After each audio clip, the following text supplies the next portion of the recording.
Her book is called Holy Envy: Finding God in the Faith of Others. And you hear that little chickadee in the back, which, again, Barbara, is really great. Hey, congratulations on this book. How are you feeling about it?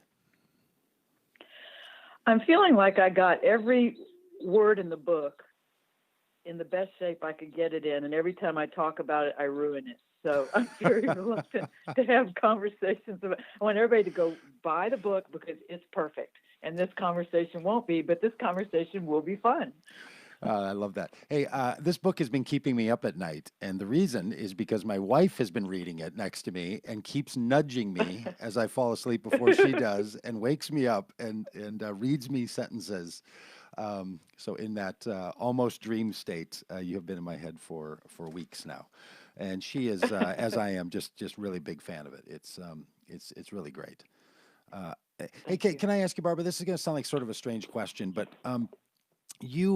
everyone I know who pays attention to the spirituality and religion and kind of cultural commentary that knows you just claims you as one of their favorites. You see it all over the internet, of course. Time magazine declared you one of the 100 most influential people in 2014, and you're the best preacher of the country to a lot of people's lists. So here's kind of the odd question: what do you think it is that people like so much about you? And I'm not asking you to be humble or not humble, but you obviously play a role in the world and you play a role in people's lives. Have you thought about this? Do you have a sense of what it is that you've brought to the public surface that people feel so positive about and gravitate toward? I do. My critics would say I'm popular because I don't people. I'm not prophetic. I don't take on public issues, and that I stay in a kind of Hmm. individual frame. My friends say over and over, and friends I put in quotes because often it's people I've never met.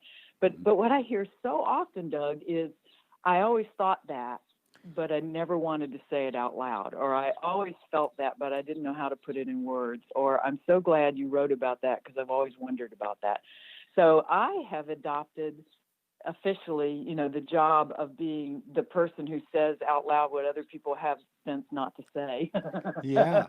Wh- And it seems to provide some kind of service, whether it's I don't understand that and I never have, or I don't think this is as bad as everybody says, or at any rate, it's a good job. I'm happy I have it. Well, I am too. And on the front of your website, when you first land at barbarabrowntaylor.com, it even says that. Hello, I'm Barbara Brown Taylor. I say things you're not supposed to say.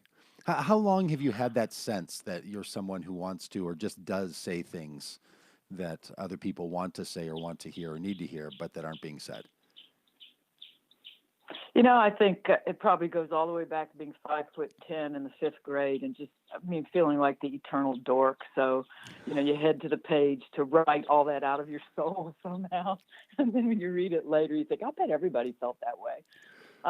But in a more public frame, it really did begin with a book called Leaving Church that was perhaps unfortunately titled, because I got a lot of Hmm. reviews of the Hmm. book by people who had never read it. They just reviewed the title, Yeah, yeah. decided what it was for their own reasons. But it was that was for some people a surprising book because it came 15 years into ordained ministry for me, and it was a surprise to me too. So that was the first time I began to hear from people, especially pastors, especially clerks, said, "Oh gosh, you Yeah. know, I know just what you're talking about." Now, you also refer to yourself on your website as a writer, speaker, spiritual contrarian, and that captures my eye. I'm a contrarian myself. In fact, the Pagitt family motto from 1623 is "Per il sue contrario," which I have tattooed on my leg. It means those who are contrarians. So there's a genetic connection that I have to that. How long have you known yourself to be a spiritual contrarian or a thought contrarian or any kind of contrarian? With a tattoo at Wild Goose, okay? Later this summer, perhaps. Okay. Um, I don't know. I mean, I again, I only know, even what a book is about when a reader tells me. But Hmm. I did. I guess it was early on a kind of preaching trick which is that when you knew which direction a text was supposed to go in, turn around and look in the opposite direction, because there's probably a lot going on, in the other direction. So when everybody's interested in God is light and in God there is no darkness at all, turn around and look at the darkness, because there may be some real ignored richness there. And when everybody thinks, God is up and all about spirit, then look down at the ground. And so there's the contrarian is probably too fancy a word for look in the opposite direction, because there's probably a lot of ignored stuff going on there while everybody's on the train in the opposite direction. So if that's contrarian, I don't set out to be a contrarian, but it does seem to me, I like to think I'm kind of rounding the circle maybe sometimes. Yeah, I've heard when I've talked about this, people tend to think that contrarians are trying to cause trouble. And I feel like contrarians are trying to keep us out of trouble. Like there's a patterned way that's going to get us in trouble if we keep thinking the same way about things. Yeah. Okay, so you refer to yourself as a writer, speaker, and spiritual contrarian publicly and in other places, and a priest. That comes up a lot. You're an Episcopal priest.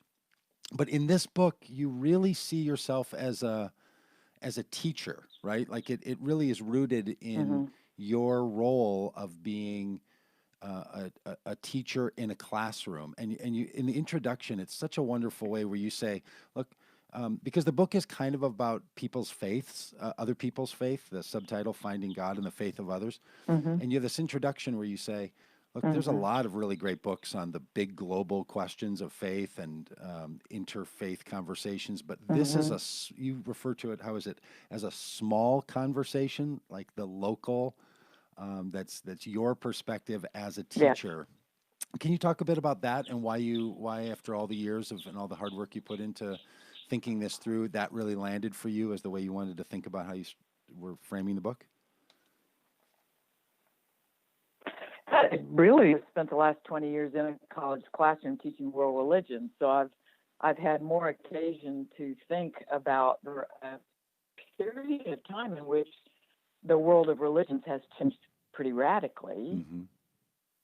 And it grew enough in public conversation for me to realize there was a book there. I to write what I thought it was a classroom memoir, because I did want a small window on a large subject. And I also thought that writing with great love about the kinds of questions they asked and the things they wondered about and things they were afraid of would give a general a chance to let somebody else ask their questions and visit places they'd like to visit. So it seemed like a perfect way in.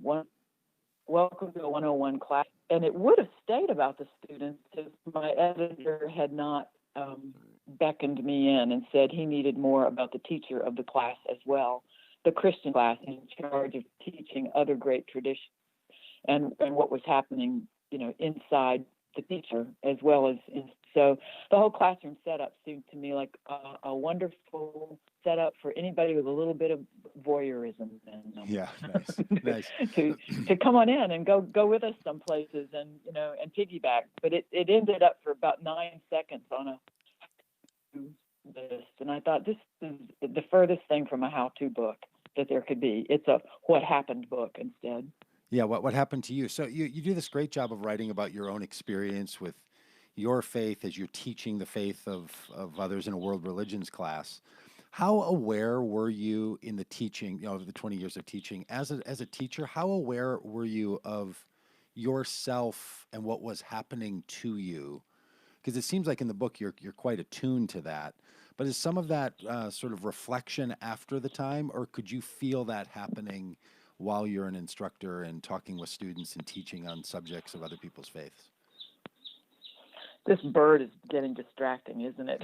I can hear the bird, but this bird is. I have a book in front of me called "Consider the Birds" right now, so I'm looking at that. So it works out well for me. I don't know what it means to anybody else, but I think it's just fine. Let it keep. Well, you're a writer, so you agree. Yeah. Perhaps, especially with memoir, we are inventing the truth. But the period of recollection, because I was looking back over 20 years with two really distinct decades in there, if not even more distinct periods of time. And the writing of the book did bring a lot back to mind. And it did bring me back into contact with students I hadn't talked to in a while to say, did this really happen? Yeah. Was that you? Do you mind if I use your name? Should I change your name? But as for what was going on in me, that was more forced recollection. I was, what you might now call a seeker long before I decided to become Christian. So seeking is a comfortable position for me. And if anything, I became more obedient and willing to take vows when I entered ordained ministry. But to get back in a college classroom where academic freedom and the only dumb question is the one you don't ask, that was home for me. That's a place I was comfortable. So while I did kind of descend sometimes into an almost subterranean fear of going to hell for teaching the best of other world traditions and trying to teach the best of my own as well, I did realize that was coming out of my lizard brain and wasn't particularly helpful. So I got to examine that as well. Where's all this old fear coming from? What's it about? Is it justified? Does Scripture really support it? Is it worth re-examining? And the answer to all those was yes, yes, no, yes, yes. Although I lost track of the question. Right. You were teaching primarily in Christian school context. Is that right? Yeah, Piedmont College is traditionally congregational related. We added a UCC affiliation a while back, but in rural North Georgia, that's a pretty rare Christian tradition to have congregationalism alive and well and being represented in Little Demarest, Georgia, by the Mayflower on top of the college chapel steeple. Wow. So it was a church-related college, but very lightly. Like a lot of church-related colleges, Piedmont went through many iterations of what that would look like, from required chapel to sort of, benign lectures by people on religious topics to pretty much service-oriented projects, which is a good way to orient. Yeah, I see. So, but we still, have a chaplain and a chaplain and a chapel and all of that. And so when you were teaching other religions, that was to students who were for the most part, were framing their learning from their own Christian context or from sort of an American Christian kind of context. Is that like that typical? Yeah, sort of and those are two different things, as I discovered, certainly, because they almost all, simply by virtue of being largely Southern, came from a Christian culture, even if they didn't identify with any particular form of Christianity, though that became more noticeable in the second decade of teaching. The first decade of teaching, though I wasn't fully aware of it, I was teaching a lot of college students who'd come out of a homeschool network produced by Bob Jones University. So they came pretty formed in Christian faith. By the second decade, more students were coming from the Gwinnett County school system, a little north of Atlanta, which is a minority-majority county. So they came from public schools where they'd been to school with people from all over the world. So that was a huge change, even in my little rural Georgia classroom. Now, how did you grow up? Did you grow up in? You said when you chose, when you pursued Christianity, when you chose the spiritual path of Christianity, did you grow up with religion as a part of your family heritage? I did, but alienated. I grew up with a father who had left the Catholic tradition and a mother who was inactive in the Methodist Church. And when they married each other pre-Vatican II, my baptism was a traumatic experience. Right. So right. I was baptized. Much was said of my original sin. My mother famously took me from the priest, looked at my father, and said, "We're getting out of here. We're never coming back." Wow. And we never did. So we just didn't go to churches. And when I became a teenager, through peer pressure at school and my own kind of sense that there was more out there than I knew, I started seeking church experience on my own and went through a lot of them with different friends, and didn't land in the Episcopal Church until I was 25 and already in seminary, but I could count up several conversions before then to different expressions of Christian faith. What got you thinking about going to seminary? How did that happen way back in the day? Yeah, well, I mean, were you around women preachers or women seminarians? That strikes me that might have been sort of odd in Georgia. Yeah, that's what I'm getting at. Like, no, it was your spiritual contrarianism showing up. No, I mean, the best explanation I can put on it backwards is it was the 70s. I was in college from 69 to 73, which meant triple assassinations, Vietnam War, college protests, upheaval, Mm-hmm. cultural, social upheaval on all sides. And what I remember vividly is campus protests at Emory University, where I was at college, and looking around and seeing that only the religion professors were out there with us, only the professors from the School of Theology. And all of our English, history, political science, and geology classes went on as if nothing was happening. But it was the religion and theology professors Really? who were out there with us. And I thought that bore closer investigation. And that's when I moved from what one might call devotional Christian faith to intellectual Christian faith, and that was a whole different conversion, to discover Martin Buber and Joshua Abraham Heschel. Did I just get his name wrong? And Paul Tillich and, all the people you would have read in those days. But that's how I ended up in seminary. I didn't know what to do. When I was a religion major graduating from Emory, and my advisor said, well, apply for some fellowships. And I did. And I got one that gave me a free year in seminary. So I went to Yale Divinity School and loved it so much I stayed the full time, though I was not a member of a church when I arrived and had no vocational aspirations. And you didn't have vocational aspirations in religion, or you didn't think you knew what you wanted to do with your professional life? I was a cocktail waitress in the summers. I had no idea what I was going to do. I thought I might teach horseback riding. Being an Avon lady had gone okay. Yeah. I could type 60 words a minute, and I was crazy about God. So I just heard somebody define divinity school as where you go if you're just interested in weird stuff. You can get a graduate degree in weird stuff if you go to seminary. Yeah. You can teach, learn all the ancient languages. Do you feel like that example that you saw from the professors at Emory, the religious professors in the activism part, do you think that was in your consciousness or your subconsciousness that allowed you to say yes to becoming a college professor yourself? Oh, that's a question I should think a long time ago about. It made entering the classroom without a PhD a great and welcome surprise to me. My father was a psychology professor, so I grew up on college campuses, but a PhD just stopped me in my tracks. The idea of 7 years of learning other languages, I just didn't think I had the chops for that. So to be invited to teach introductory religion classes without a PhD, I thought I can't do much harm at the introductory level. So it was a wonderful, wonderful surprise to be able to go into a setting I had grown up with and had long loved myself. I woke up on a college campus. Wow. I grew up on one, woke up on one, and was so happy to end up teaching at one.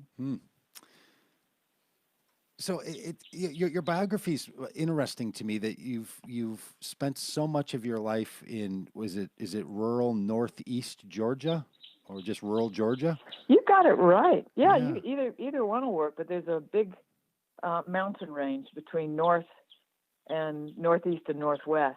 So people from these parts know that there's a difference between the two. But yeah, in 1992, my husband and I, Ed, made a decision to leave our urban life where we'd been happy for a quarter of a century, not together, and move to the country because we'd lost track of the moon, and we'd lost track of where our food came from, and we'd lost track of a lot of things. So we decided to pull up stakes and put ourselves somewhere where we had to pay attention to seasons and rain and snow and all the rest of it. So we've been here however long that is, a long time. I mean, there's just so much pressure in our world, this divide between rural America and urban America, and kind of progressives in the urban spaces, or the educated people in the urban spaces, and rural people with a different sensibility, and the Trump effect that's sort of polarized and separated us in new intense ways. I can't imagine that in the places you taught and in the places you've lived, that like because you're such a public person of this progressive kind of inclusive understand. To a lot of people, I imagine that strikes them as strange that you could live in a place that is kind of situationally not as supportive of that as people might otherwise imagine. Well, that's part of the attraction for me because, I mean, here's an odd thing. I live with more diversity here than I ever did in the city Come on. It's because great. in the city, the population was large enough and the choice of churches and every other kind of meeting place was diverse enough. I could choose my crowd and stay comfortably with my crowd. And that's not possible where I live now. Hmm. I am with a variety of neighbors. There's not as much color here as there was in the city. There is religious diversity. There's gigantic political and ideological diversity. Probably most important for me, there's more economic diversity than I was ever neighborly with in the city of Atlanta. Because again, I could live in a neighborhood, where I didn't have to meet anybody who wasn't very much like me. And that helped me with my temptation to polarize, divide, demonize, stereotype. It's not easy to explain to my progressive urban neighbors that I'm, friends with people who own guns, and I'm friends with people who cancel my vote, and I'm friends with people who are different from me in a lot of ways, but that seems really good for me, spiritually and humanly. So, and another thing, just go ahead. No. Keep going, please. Well, and I was going to say also, my entire county is 40,000 people, so that's a lot less than some cities in Georgia. But it also means that, when you run into somebody you're kind of simpatico with, whether it's at the yoga studio or the Episcopal Church or the post office, that it's just great fun to say, oh, and there's somebody who is like me. Right. But it's just not the norm. It's not the norm. You live on a working farm. It notes that in the jacket of the book. Is it a farm that you're helping to work? It makes it sound heroic. Yeah, it sure does. It sure does. Yeah, it sounds like I'm out there with my pitchfork, doesn't it? So very green I acres like in my mind right farm. now. Yeah. That's right. With this little chicken here is proving. I hope he doesn't die during our interview. Yeah, it is. It's a working organic farm, though. Ed founded it when we moved here. I think we got it up and going around 1995. Wow. And it met with great success, both locally, but more importantly, 90 miles south of here in Atlanta.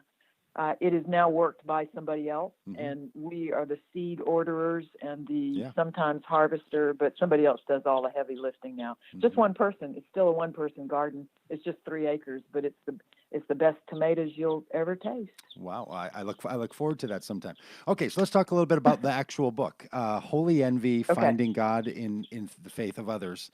In a lot of ways, you describe your own faith taking a journey into more sort of deep conviction and passion for you because of your engagement with other people's faiths and having to be the spokesperson and instructor as best you could of the faith of others. Does that surprise you at all, or do you think there's something in there that's unique to you that allows that to happen, or do you think that's a like a feature of just paying enough attention to people of different faiths? Like, what do you think's caused that in you? Well, I don't want it to sound too facile, but it was golden rule time.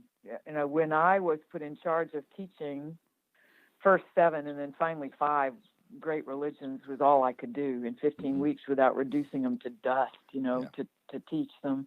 But when I was put in charge of teaching those traditions, I had to ask myself how I would wish someone from each of those traditions would teach mine if they had the chance. So it really was time to do unto others as I would have them do unto me. So that part turned me to the teachings of my faith and helped me feel as if I were living into them. The other part I already told you about, which is, from day one, give me a ticket to someplace I've never been and I want to go. And I want to, learn to say a few words in the other language and try on the hats and and go in the places of worship. So that the curiosity about human beings and the ways they view and respond to the divine, I've always had that hunger. And so world religions class gave me a way to educate myself more, to get beyond my own stereotypes, which were often positive stereotypes instead of negative ones, but they were still stereotypes. So, to learn more myself was a thrill for all the reasons I've talked about. I was in a classroom I got to indulge old time curiosity, and I got to engage the teachings of my own tradition in some sometimes upsetting ways, but finally very enriching ways as I saw them next to a bunch of other historic faiths, several of which were older than mine and sometimes seemed wiser. Well, and you tap into something in the book where you basically say, boys, you spend time inside of other faiths, and someone who's religiously curious, think people, if they're like that, they know how to experience this. The other faiths can seem really fresh and really new and Mm-hmm. passionate, and kind of make your own faith feel a little tired and Oh yeah.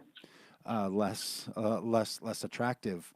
Um, and I'm around a lot of people, and I'm sure you are too, who, when they start engaging in other faiths or other traditions of how to explain the human path, they just end up walking away from Christianity more often than they thought they would. Right? They're Mm-hmm. just like, I don't know. Mm-hmm.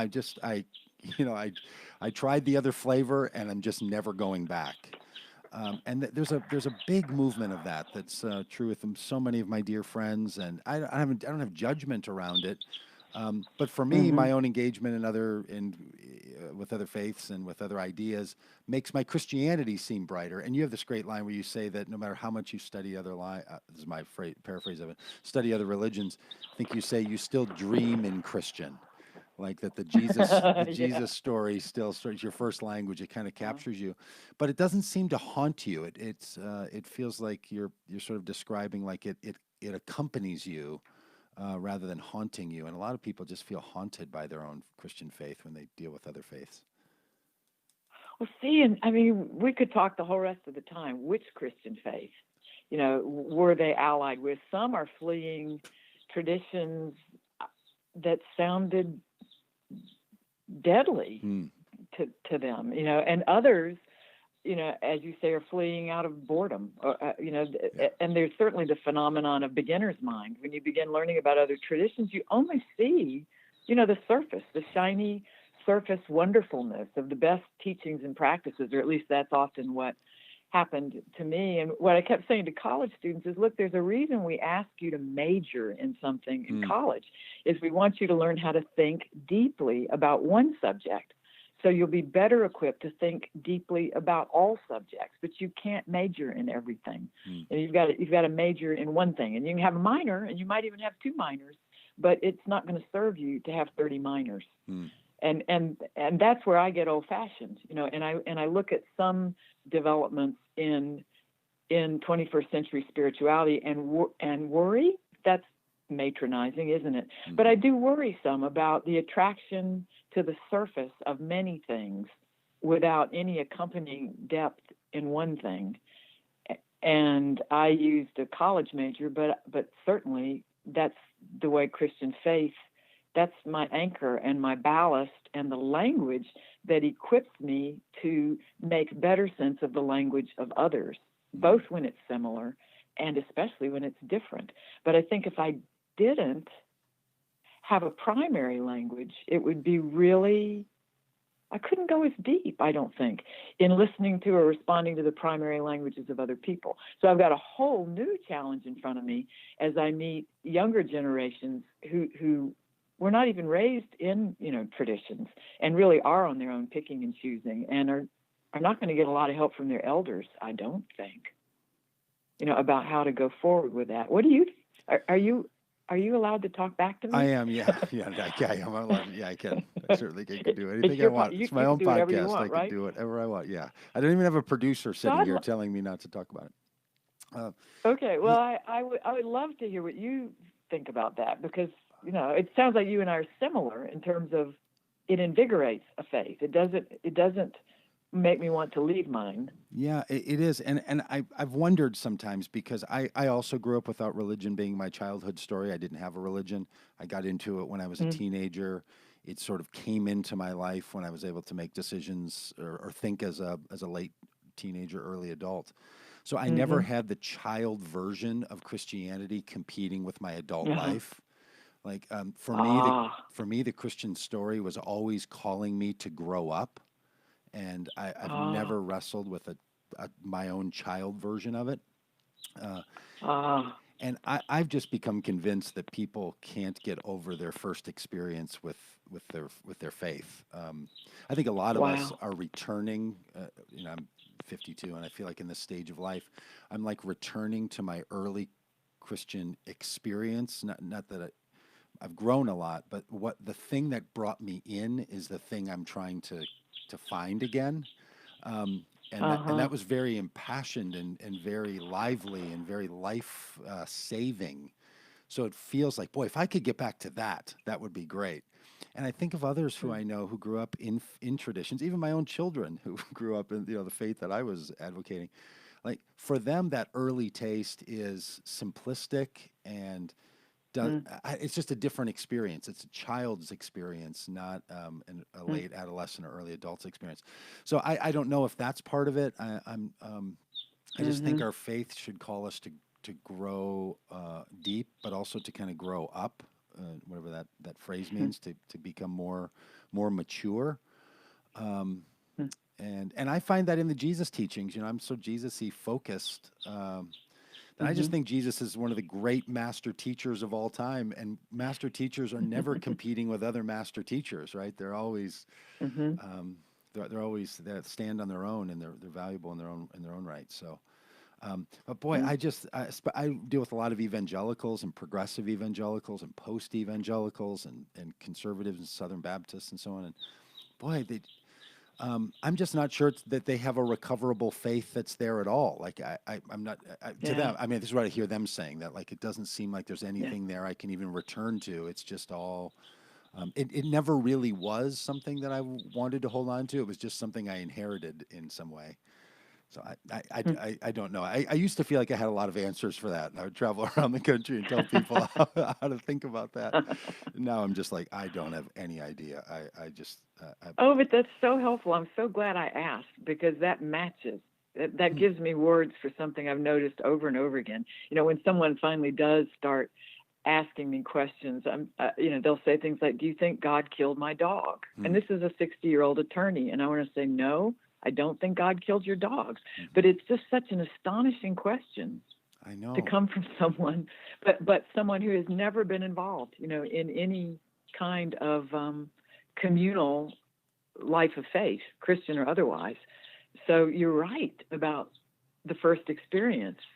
If it, well, I'm glad I asked. Yeah, I don't know what to do with it. I pastor a church, and we're talking a lot about what we do with our children in our community, who we love so much, and I I really want them to engage with the Bible on one hand, and the other, I'm like, none of these are kids' stories. Like these, the parables aren't Right. kids' stories. Paul's writings certainly aren't. The Hebrew scriptures, they're not for children. This is I really know. adult stuff, and I don't think it's going to Oh, harm them. I just think they're not going to get it, and then it's going to get locked in. So I uh, don't know what to do about that dilemma. I feel like oh, it's isn't that? Yeah, and here was my version when I would teach, like Introduction to the New Testament. I'd get students who had the tame version, and then we would look deeper at the New Testament, and they got enraged. It was stuff like I was lied to, or that the version I saw was so edited. So that's the repercussion. It's almost like there is. Oh, I hate to say this on your show, but like there is no Santa Claus. Why did they tell me that all those years? So, yes. so it's true that somehow, what do we do with children?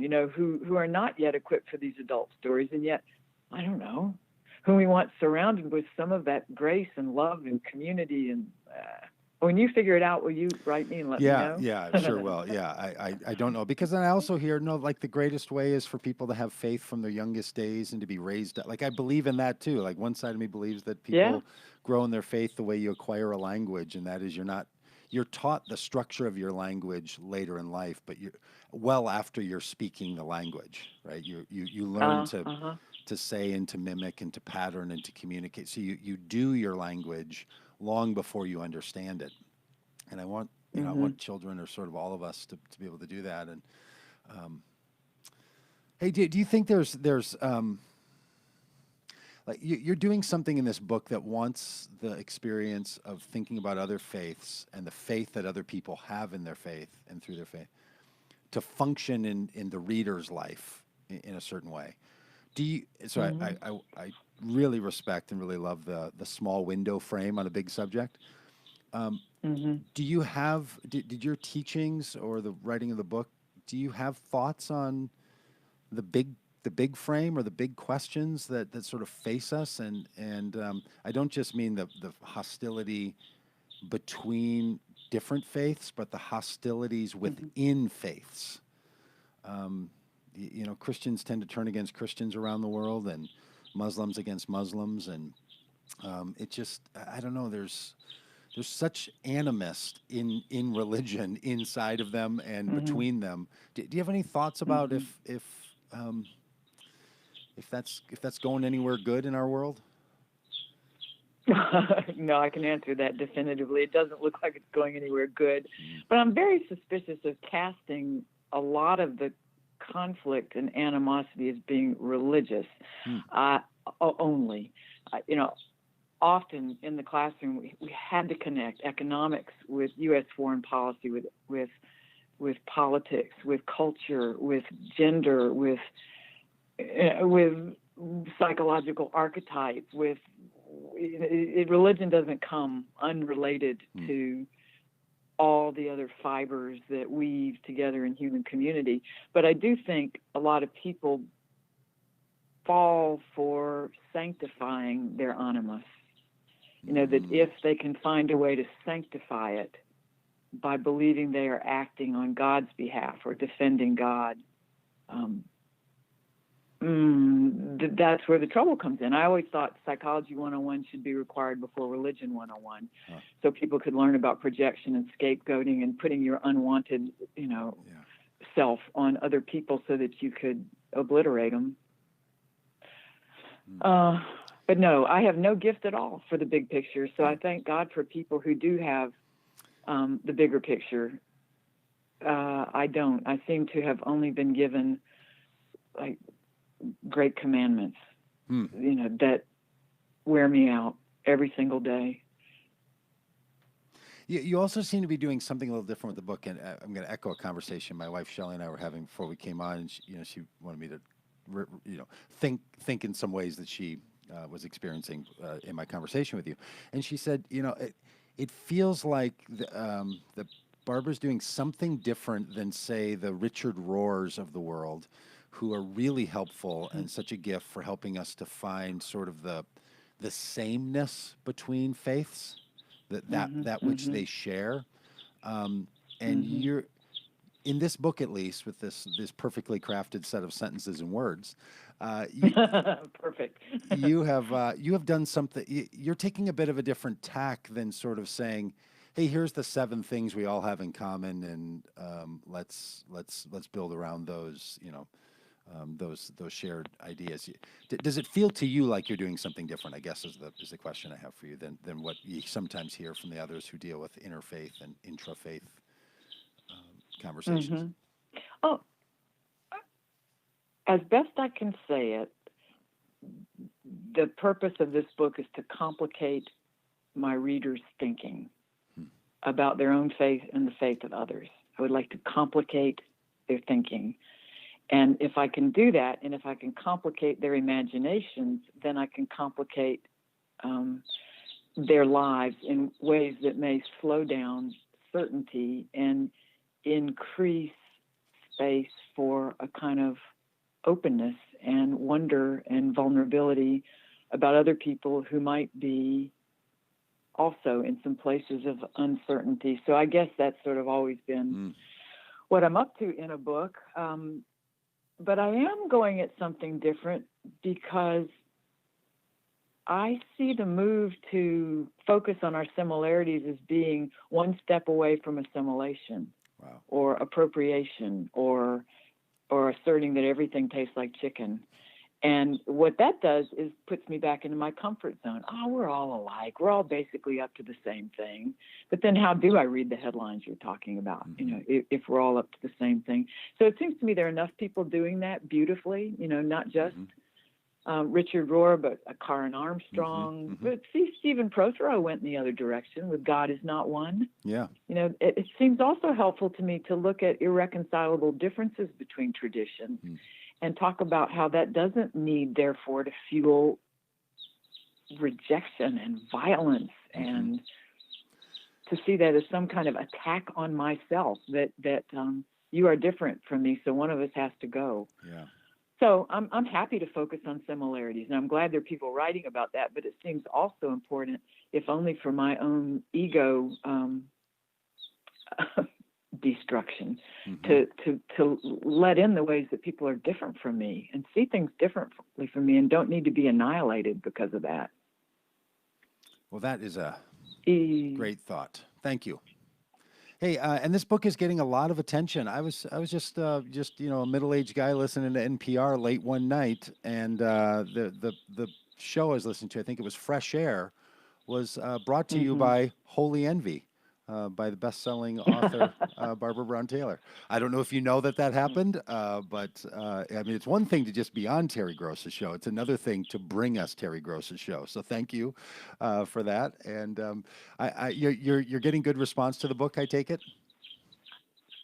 I've been amazed by the numbers of people. I can hardly think of a venue that hasn't been SRO.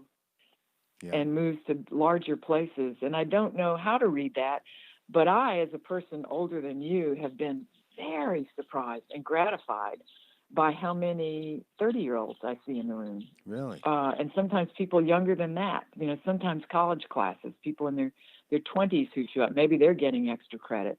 But it's a younger crowd than I usually get to talk to, and the questions are different. And I don't know what's going on. As an author, I never know what my books are about until somebody tells me afterwards. And I'm sure you had the same experience. So yeah, totally. It's gotten good response. What are you hearing people tell you this book is about? I'm hearing people tell me that the book is about handling their fear that they'll go to hell if they find something enviable in another religious tradition, and that both the chapters in the book that take a new look at some foundational biblical stories and offer a different perspective, and the kind of vicarious field trips have all helped them take a breath and be less frightened about their natural curiosity about new religious neighbors. So that's what I'm hearing. And then I'm hearing a lot from the crowd you talked about earlier, the re-evangelicals or the reconstructed Christians who know that they're reinventing, church or Christian community in their own day and are looking for all the wisdom they can get about how to do that. Well, thanks for your contribution in faith and spirituality. Can I just ask you one more question about what you think's happening with the publishing industry? I find it curious, just as an author myself, and just thinking about are books really the way that we influence people and thought and culture? And do you have any thoughts about that? Are you working on other writing projects, or do you have thoughts about where the direction of book publishing is not as an industry where it's going, but just sort of how it's affecting society and culture? I notice, well, again, let's pay attention to who comes to book events. There are a lot of people. And I think in some communities, perhaps especially more isolated rural communities like mine, book clubs become parachurch organizations. Wow.